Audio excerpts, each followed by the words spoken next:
दुनिया की सबसे रहस्यमयी एजेंसियां CIA, मोसाद और ISI को तो आपने सुना ही होगा, लेकिन भारत की वो एजेंसी जो बिना नाम और पहचान के दुनिया के सबसे खतरनाक मिशन को अंजाम देती है, वो है raw, research and analysis wing. Raw का जन्म क्यों जरूरत पड़ी? 1962 में चीन से हार और 1965 में पाकिस्तान से हुए युद्ध के बाद भारत को यह समझ आ गया था कि सिर्फ सेना से नहीं, एक गुप्त शक्ति से ही देश की रक्षा हो सकती है। 1968 में भारत के पहले स्पाई मास्टर RN काओ ने रॉ की नींव रखी, एक ऐसी खुफिया एजेंसी जो विदेशों में मिशन चलाएगी और ऐसी जानकारी लाएगी जो सरकार को युद्ध जीतने में मदद करेगी। मिशन काहुट्टा, पाकिस्तान का परमाणु प्लान। पाकिस्तान 1980 में चोरी छिपे परमाणु बम बना रहा था। रॉ ने इस खतरे को समय रहते पहचान लिया। रॉ के एजेंट्स ने काहुट्टा नाम की लेबोरेटरी में मौलवी और मजदूर बनकर एंट्री ली।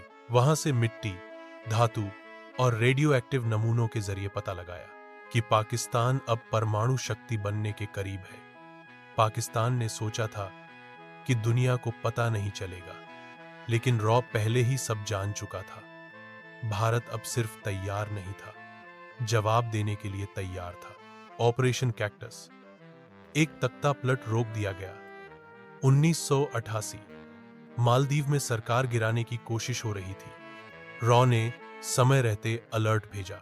9 घंटे के अंदर भारत ने स्पेशल फोर्स भेजी, विद्रोहियों को पकड़ लिया गया और मालदीव का लोकतंत्र बच गया।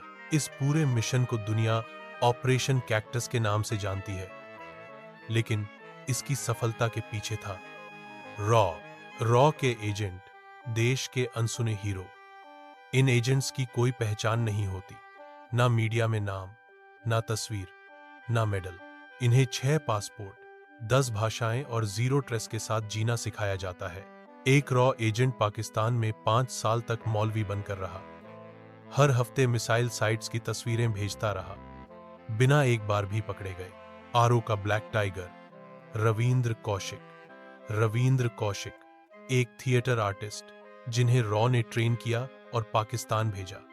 वो वहां की आर्मी में मेजर तक बने।